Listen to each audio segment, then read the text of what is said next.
সালামু আলাইকুম রহমতুল্লাহ। মা, ঈদ মুবারক। আই মিস ইউ মা। মা, মনে হয় যে কত বছর হয়েছে আন্নার হাতে সেই গরু গোস্ত নরম আড্ডি, আর একটু রুটি আর একটু ঝোল। কত বছর হয়েছে যে খাই না মা। মাগো, এই ঈদের নামাজ পড়িয়াই গরু লই পেরেশান হয়ে যায়, গরু কাটাকাটি লই একটু ব্যস্ত হয়ে যায়।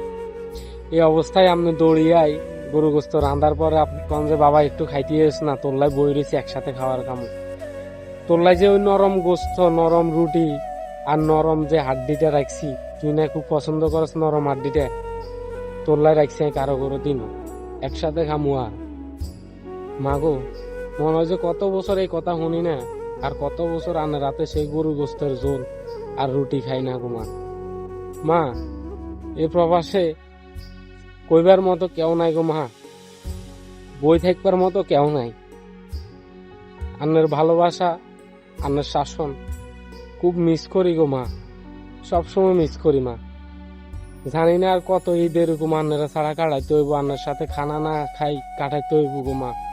মনে হইতেছে যে অনেক বছর আন্নার রাতের খাওয়ার খাই না গো মা, গলাটা অনেক শুকাই আছে, তৃষ্ণা মিলতেছে না গো মা।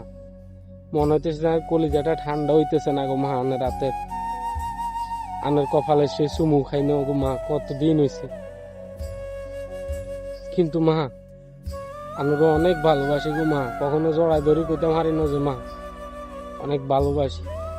এই প্রবাসে আইনের পরে মা, আমার শাসন, আদর, ভালোবাসা এগুলো খুব মিস করতেছি গো মা। এই ঈদের দিনও মা, এই আগের মতো গাদার খাটনি, ঈদের দিনও ডিউটি গো মা। পাঞ্জাবি গায়ে খুলনের পরে ডিউটির ড্রেসটা গায়ে দিয়ে চলে যেতে হইব, সে আবার গাদার খাটনিতে মা। ওই সময় ওই জায়গায় যাওয়ার পরে কেউ যে যেত না, কিরে গরু গোস্ত খাইয়ে এসেছিস, কিরে রুটি খাইয়ে এসেছিস না, কিরে আজকে তো কোরবানের ঈদ। কেউ কইতো না গো মা, আমার মতো কেউ অপেক্ষা করতো না গো মা। আই মিস ইউ মা।